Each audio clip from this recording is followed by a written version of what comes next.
lift every voice and sing. Let's put it into this era of our brothers killing one another. I'm starting with the man in the mirror.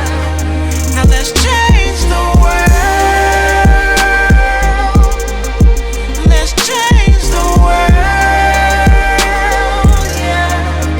Let's change the world. Please! Let's change the world. Yeah. Yeah. Let's change the world.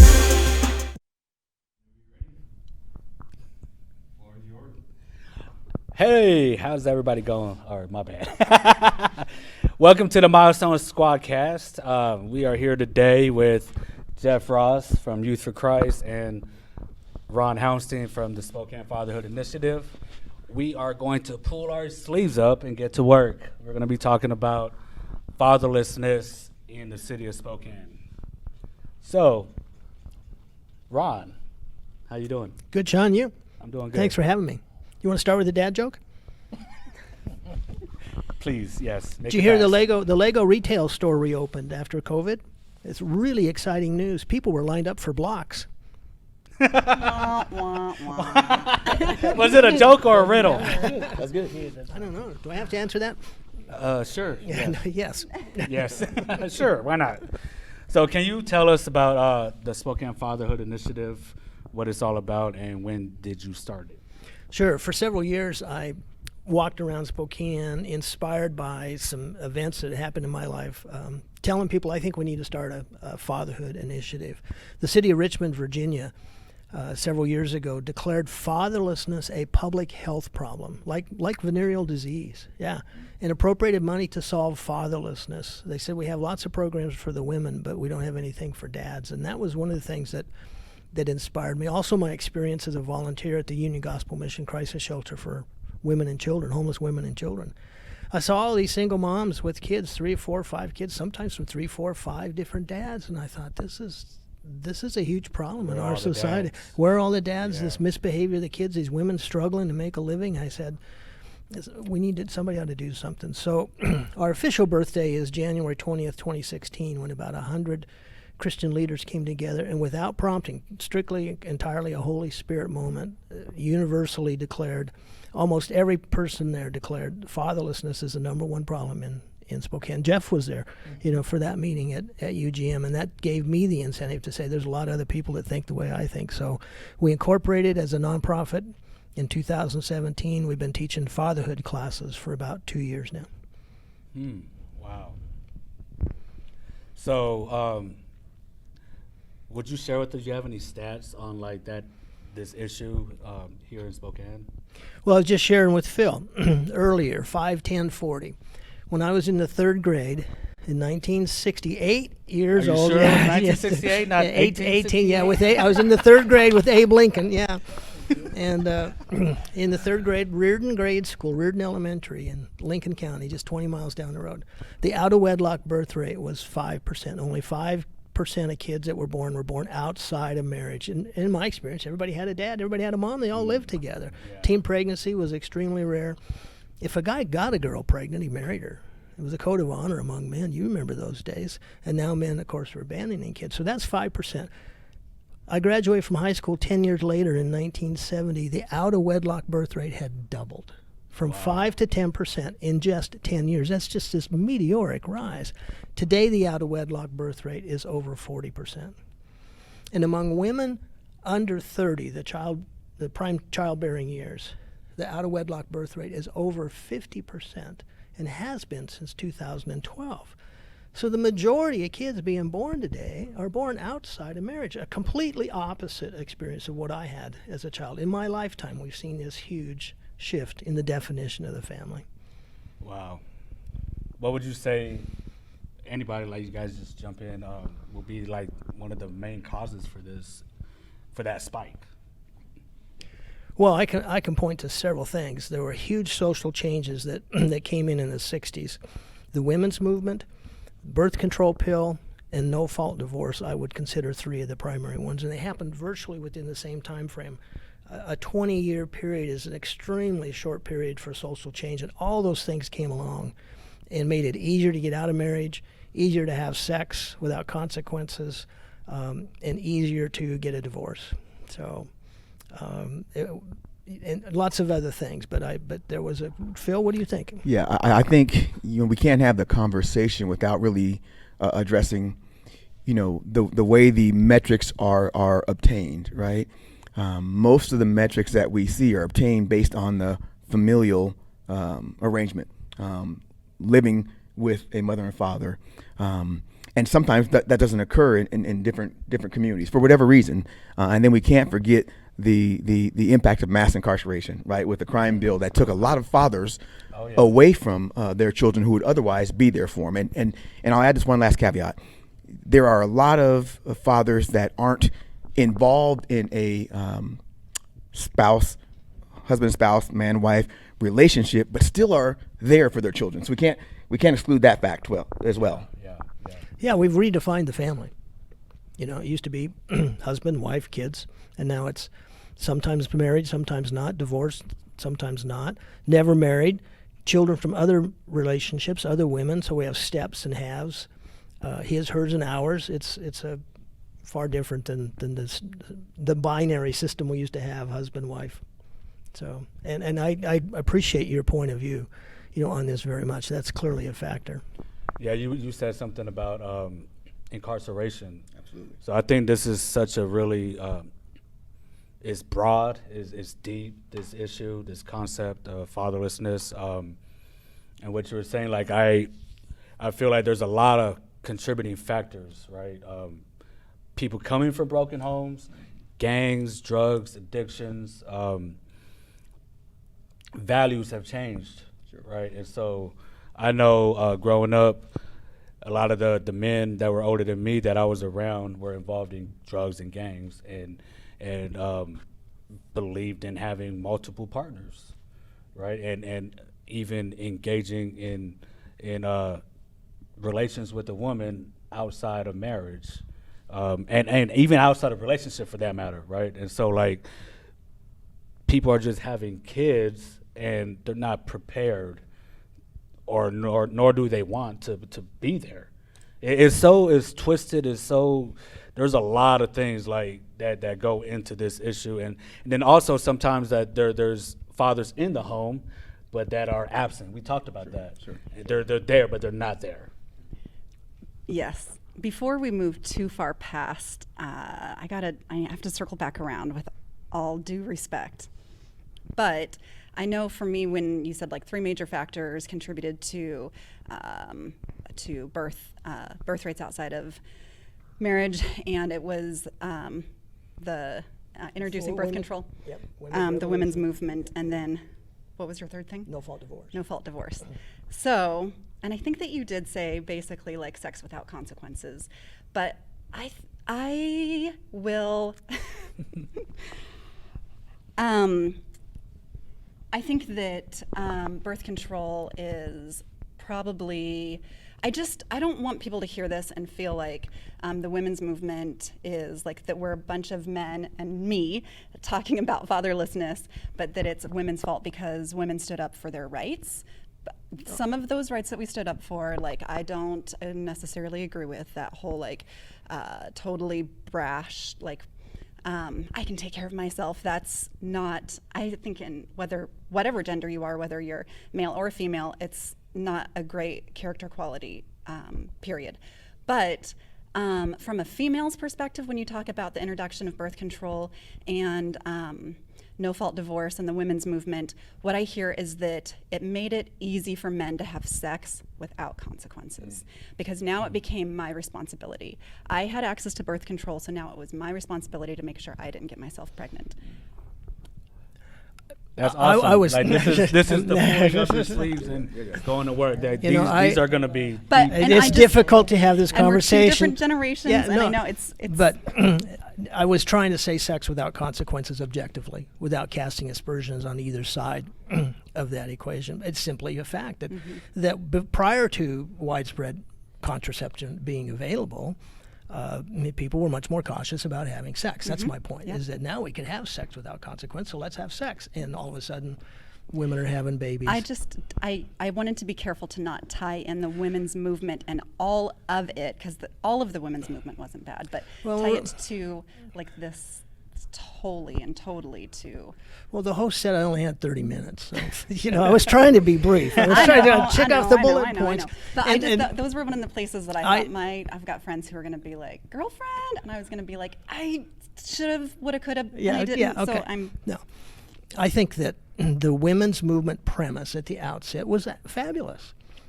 Women were encouraged to have a role outside the home, to consider gainful employment.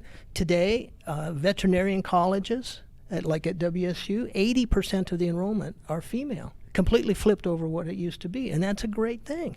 But we have to understand that there are social consequences to that. If husband and wife, mom and dad are both working, there's fewer Yes. people, fewer supervision of the kids. We can totally agree on that. Social consequences, especially. There's no question about it. And I think that there are elements of the women's movement that have been radicalized, that are now saying we don't need men at all.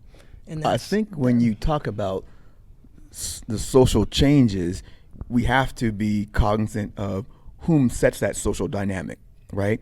You talked about when you were in school, the numbers were X. Then when you graduated, they had doubled. Well, but the idea of what a family looked like was completely different in those times too. And so we have to understand that the dominant society dictates what a family should look like, whether they should have children, how many children they should have, whether the spouse works, whether it's a husband or wife. And so we have to recognize that culture changes over time. It doesn't make it good, bad. It just acknowledges that we are no longer set in the Leave It to Beaver mode. My parents never got to experience the Leave It to Beaver mode.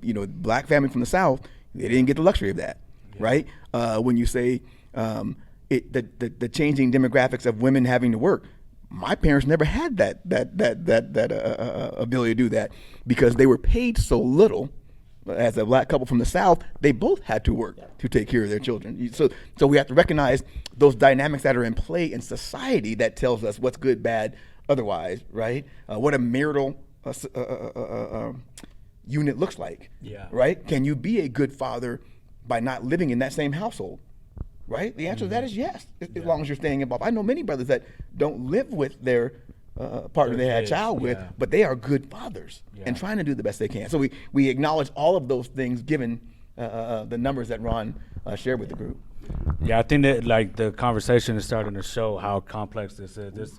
There's many reasons, many things to blame.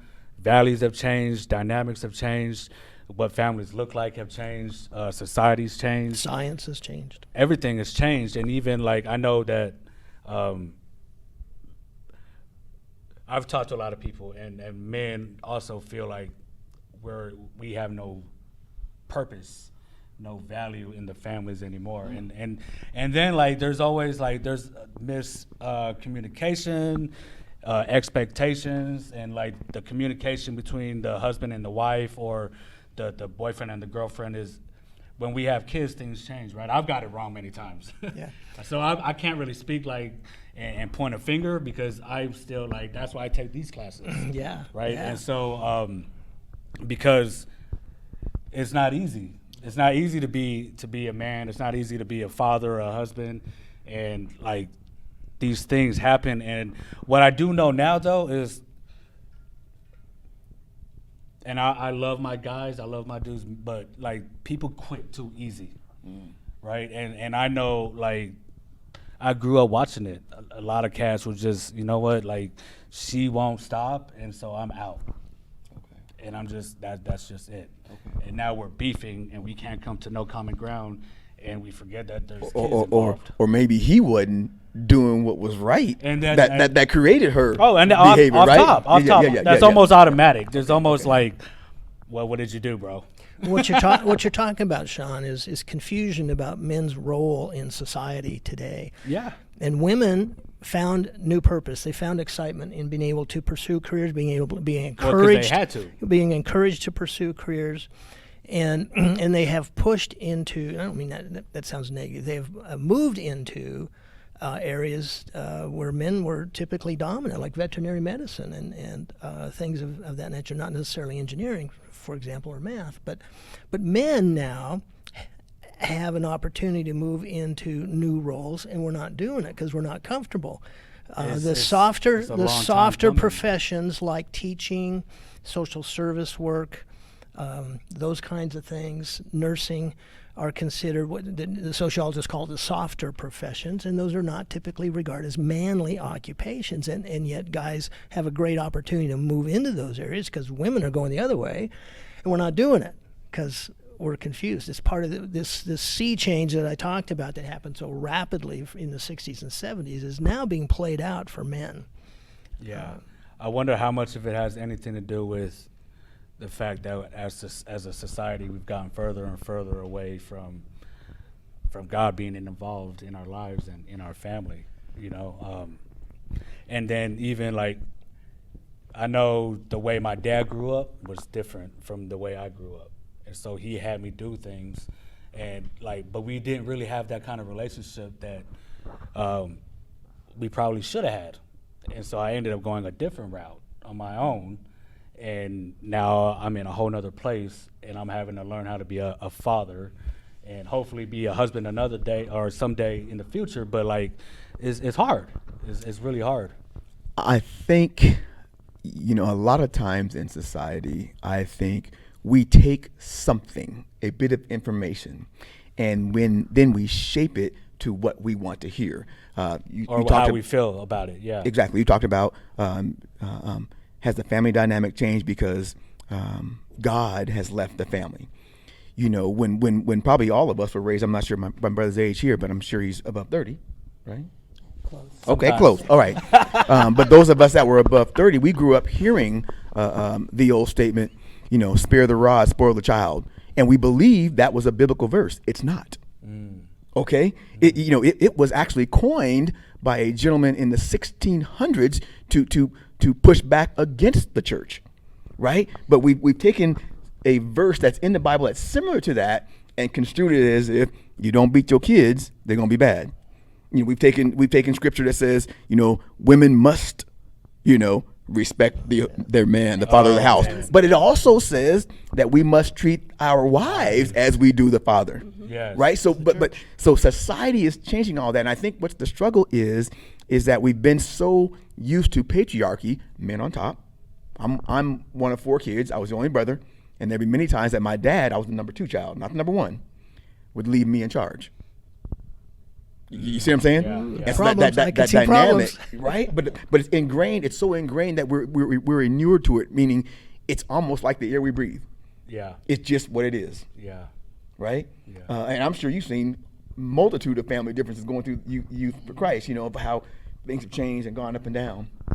Yeah, Jeff, introduce yourself and tell us a little bit about you. And I'm Jeff Ross. I run Youth for Christ here. I've been involved with Youth for Christ for about probably 15 years.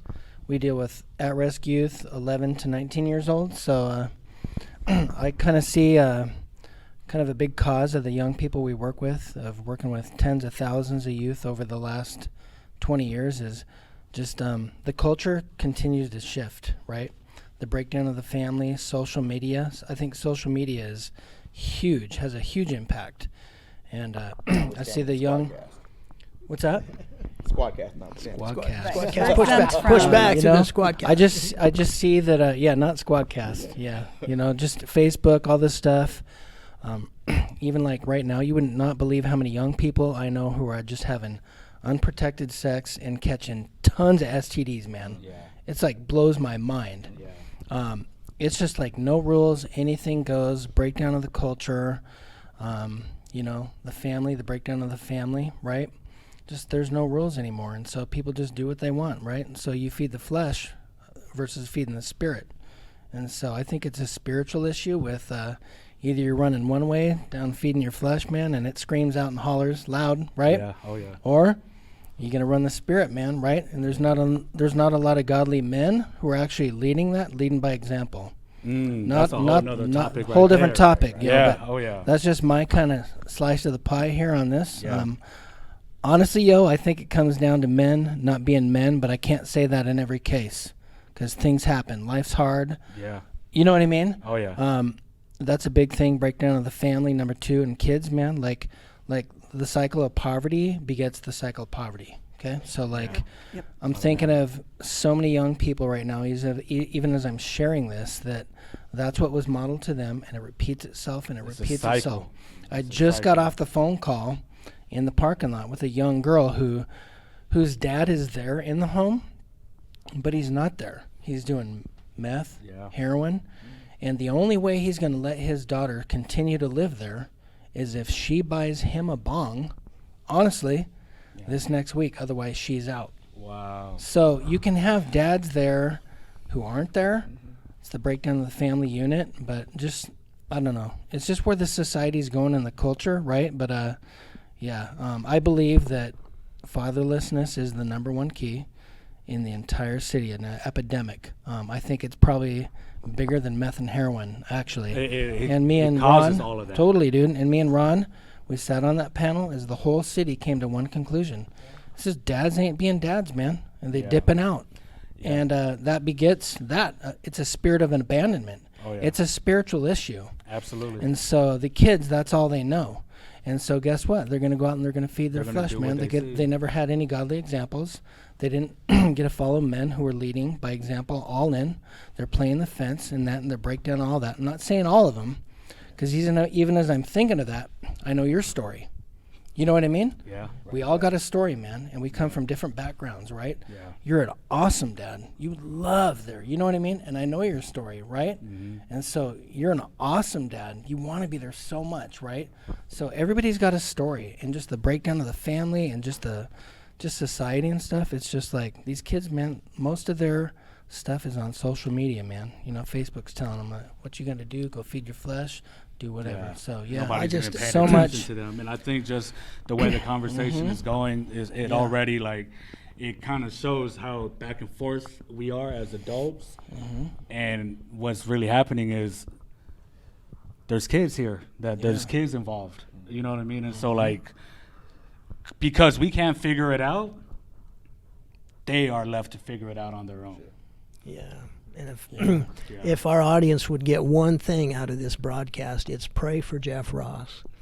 Oh no, man. No, I'm serious. Jeff Ross is doing God's work on the streets of Spokane in an amazing and powerful way. The enemy's got a huge target on his back, and he is being a more effective minister than just about anybody I know. And he's doing it at great cost to himself and his family. He sticks his himself out there on the streets, dealing with some of the most horrible elements of our society, and I'm very serious about that. That Jeff, Yeah, he's in a place Jeff, where he like, how do I say it? These like I said in the last show, like these are the like people are being forgotten about, right? And they're falling through the cracks. And he's trying to like catch these kids before the enemy catches them. But Jen, I wanted to ask you, like from a woman's point of view, with all the different possible causes or contributions to issues in the family or fatherlessness, all the different things. Like, what do you think? I think it's complex. I think it's hard to boil it down to one thing, but a common theme that not only did we talk about in our launch show, but that I've heard here is we do what we know. So like whatever we grew up knowing, or whatever we've been exposed to, like that's the cycle we repeat. So I think that society in general, and the women's movement was part of it, has diminished the value of a man. And I think that you can only be diminished so much before you finally, like, there's just a part of you that disengages and you quit caring. Yeah. And even females, like, I think that was part of the women's movement, was that we had felt disregarded for so long that we were like, quit disregarding us. Yeah. But now there needs to be a father movement that stands up and Yes. says, quit disregarding us. Like, fathers, whether women like it or not, fathers are the backbone of our society. That there is, I'm a single mom, but there is a strength in in the relationship that my kids have with their dad that I cannot replicate. I can't. Yeah. I just can't. True Yeah. statement. And I think that dads place, like, there's something about how a dad believes in his child or the words that he speaks over them, that it, like, I can speak those same words and it doesn't have the same impact and effect that when a dad speaks it and says it, it happens. I Yeah. mean, so like, I even look over my life, I've had a lot of phenomenal women who have been mentors in my life, but the places where I've had the biggest breakthroughs or that have literally talked me off the ledge have been when a father believed in me. Wow. And saw the value and spoke it into existence. They saw something and believed it that I didn't see and I couldn't do, but because they saw it and believed it, Yeah. I did it. Every one of us comes into the world with the hunger for affirmation from our fathers. We're created that way. Yeah. Yeah, you know, I believe that. I was raised by a strong Southern black man from Arkansas, but I also have to give a little pushback. As a black man, you know, what I've seen growing up was that the black woman was the backbone to our community, right? Yeah. While Martin might have been out front at the marches and the lectures, etc., Coretta had to be home keeping the affairs in order, keeping the kids in order, connecting others in the community to bring into the thing. And I think Jennifer touched on it, for so long we have forgotten about the women and the work they do behind the scenes, that there was a natural pushback, right? And I get that. But I want to step back real quick and say to Ron, we're going to pray for Jeff. But what I want the audience, real or our intended audience, to get out of this is you don't have to be in an elevated position such as Jeff's to do that good work to connect with someone. We need so many people to model what it is to be a good mentor, right? When I worked in communities in school in Spokane with the public schools, 80-something% of those mentors were women. When I went through my training, I was the only black male mentor. Wow. So there's efforts that we need to be doing, Yeah. our own selves, Yeah. right? Doing the great work you're doing, I get it. But those that are out there watching and listening, you can do your part too. You don't to. have to be in a position, you just have to have the passion to do it. Yeah, and something that I really believe in is your reason, your why. What is your why? Because if you have a strong enough why, you'll do whatever needs to be done. You know, I believe, like, when I used to do Spartan races for charity, and Why? in the race, I just said for charity, and so, but like these obstacles that I went through, to me, they represent life, right? You don't know what's the next obstacle, and your body's beat up, and you're going through terrain. You can't change the weather, and you got to overcome to get through to the other side.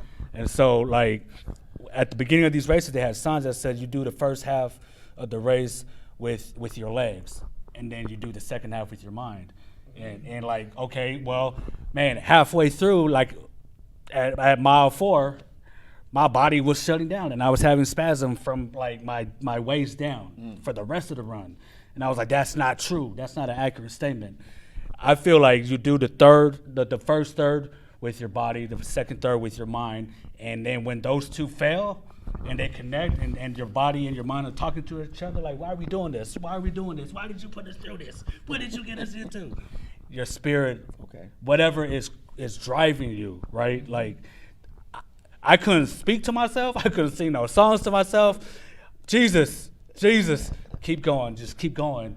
One foot in front of the other, overcome one obstacle after the other, and before you know it, you're gonna jump through fire to cross that finish line, literally, and get your medal. So I believe in your reason. What's your reason? Because at the end of the day, when you're down and out and you can't do nothing, if your reason is so strong, you become attached to your reason, and your reason becomes attached to you, and then you start to see it. It starts to come through your spirit again. This is why I got to get up.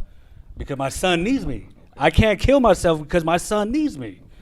You know, and so, like, I can't just go back to smoking weed and drinking and hanging out with the homies and doing what I used to do. I can't go knock somebody's head off because I just lost my family and I'm angry.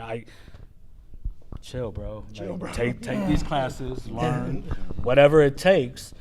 But there's nobody. It's 2:00 in the morning. I'm by myself and I miss my son and I can't call no one and I'm just crying my eyes out. I'll go through whatever it takes to become who he deserves for me to be. There's the reason why. So like you're saying, like we need to step up, but why? We need to have our kids. If we're not doing it for the kids, then what are we doing it for? All this other stuff really doesn't matter because at the end of it, when we're gone, what we give to our kids is what's going to be carried on. Like I believe in the saying, standing on the shoulders of giants. Your kids are supposed to stand on your shoulders and see further into the future and have a way to that. Yeah. Well, and at this point in life, in society and culture, it doesn't matter who broke it. The fact is that it's broken. That's right. It's broken, so 100%. we gotta fix it. Yes. You can't just sit around and point fingers for another generation saying someone should do something. Yeah, right? No, people just heard the heartache that's on the minds and hearts of millions of fathers in America, what Sean just said. And what we do in our fatherhood classes is give men the skills and the tools and the push that they need to get involved in their kids' lives. Because many men get so frustrated with the system, the bureaucracy, and their own oftentimes inadequate emotional regulation, just emotional maturity. Because of their upbringing many times, they just quit. They withdraw from the system. A guy wants to file a parenting plan with the court. He can go down to the courthouse. It costs $25 to pull the papers out. Well, if he's got a friend that he met at the fatherhood class who's got a printer, he can print them out offline, online for free. So these are the things that we're doing is giving men confidence and courage and working on their motivation. And think about this. If a man makes a choice to now love and provide for his family, what are his children going to do when they become parents? They're going to model that behavior, and their children will model that behavior. So what we're doing can change things for generations. Absolutely. I wanted to touch on something you said, brother. You were kind of hinting about the mothers and the females, right? So I had a powerful conversation with a young person in a parking lot right before I showed in up to this thing. And she was saying, like, Jeff, man, she's working now. We helped this at-risk girl finally get her life on track, and she's working her first job, resumes, job skill training. Dad, all the hatred, the arguments in the home, meth, heroin, kicking her out. She's got to buy him a bong to keep living there, or she's out like on her own. But she actually told me something within the last hour. She goes, Jeff, like, I'd give my mom $100 right now. She would just care. Wow. So, I think a real issue with this is actually, if I was the enemy and I wanted to, just saying, like, if I wanted to take ground territory, I'd break down the family unit first. Oh, off top. I think, right off top, because if you break down the family unit, you got all the kids. A crazy thing is a whole different side note, but, anyways, I don't even know if I should say that, but, Hitler, right, for example, somebody who is way off the charts, he understood that if he got the youth, that's why he had all the youth camps. He had it all. So just coming once again from a spiritual angle of stuff, like the breakdown of the family unit, both moms and dads, right, together, the enemy's got it all. Because I'm just here hitting in the spiritual piece of stuff, right? So, I saw that. And Sky actually tied into that. She said, I'd give my mom $100 right now. She just invited my sister and brother to go hang out and have a family stuff and the baptism and all this other stuff, and they didn't invite her. So, see, and I I heard in Sky's voice just that desperation. Man, I wish mom would just be mom. Yeah. You know what I mean? Yeah. Why is she singling the others out? It's the whole breakdown of the unit, the family division, structure. It's division. One of the questions Mothers have just as huge of a, you know what I mean? Yeah, Man, for sure. you know what, bro? Like, most of probably the good menners and stuff, honestly, probably the mommies being mommies, right? To their kids. So I agree with you as you hit that. I see all the fatherhood stuff, and I see the whole thing coming together, the breakdown of the family unit. and kids just know and they do what they've been modeled. One of the questions I like to yeah. ask, one of the questions I like to ask in our fatherhood classes is, what's the opposite of love? And everybody's immediate reaction is hate. And I look at them and they know they've messed up, because I'll just kind of stare at them a little bit and they go, oh, geez. And they finally get it. The opposite of love is really apathy. And that's what's happening here. That daughter's significance has sunk to zero. Totally. And her security is threatened. And if our kids don't have security and significance, they're lost. They're in deep trouble. So, yeah, good point, Jeff. Totally. I was just talking to Skya, another young girl.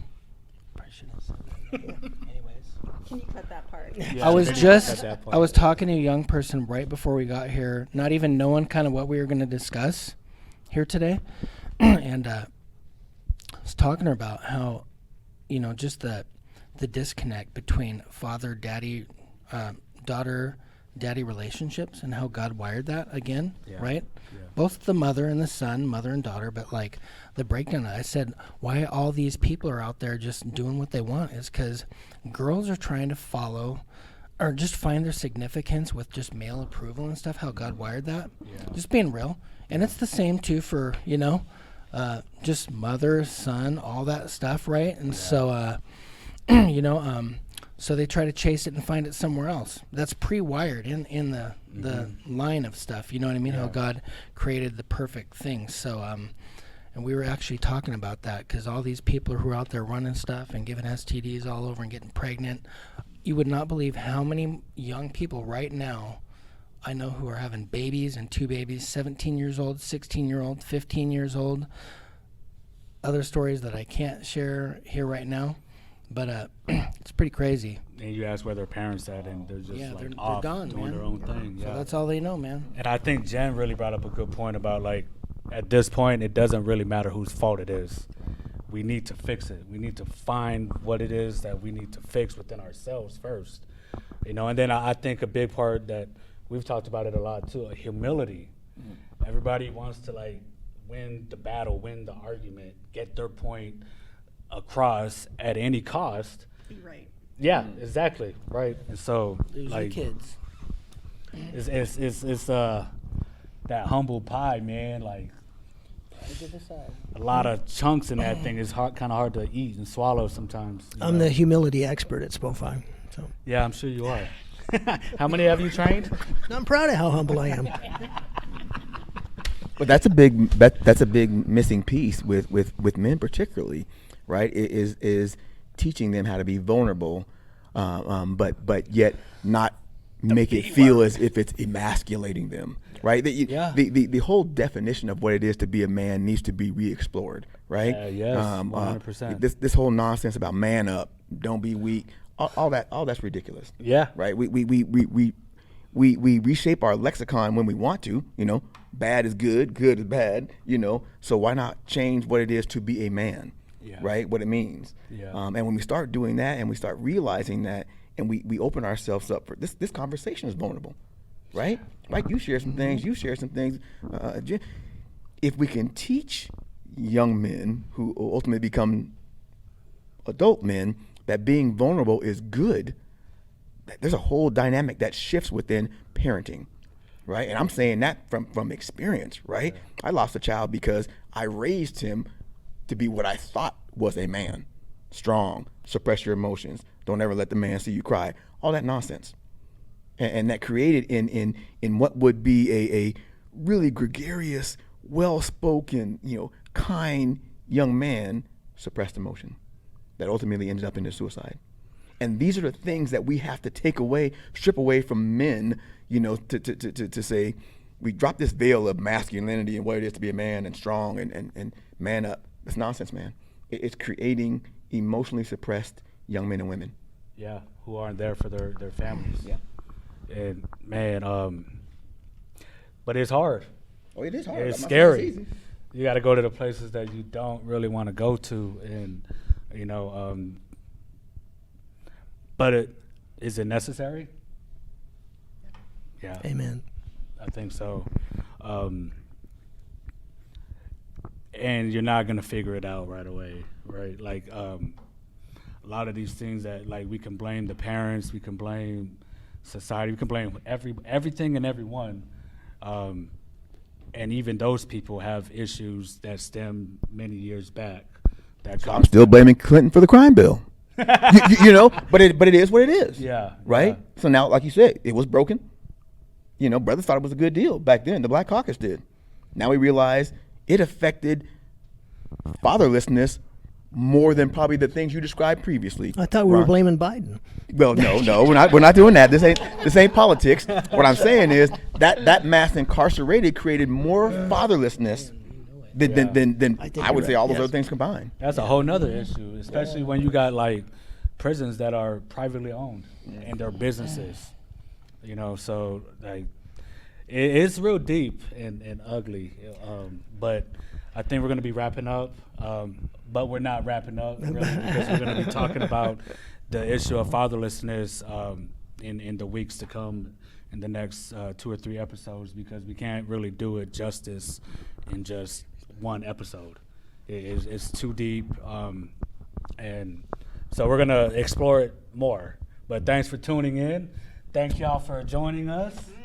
It was great. It was fun. Yeah. And thank you, Philip, and thank you, Jennifer.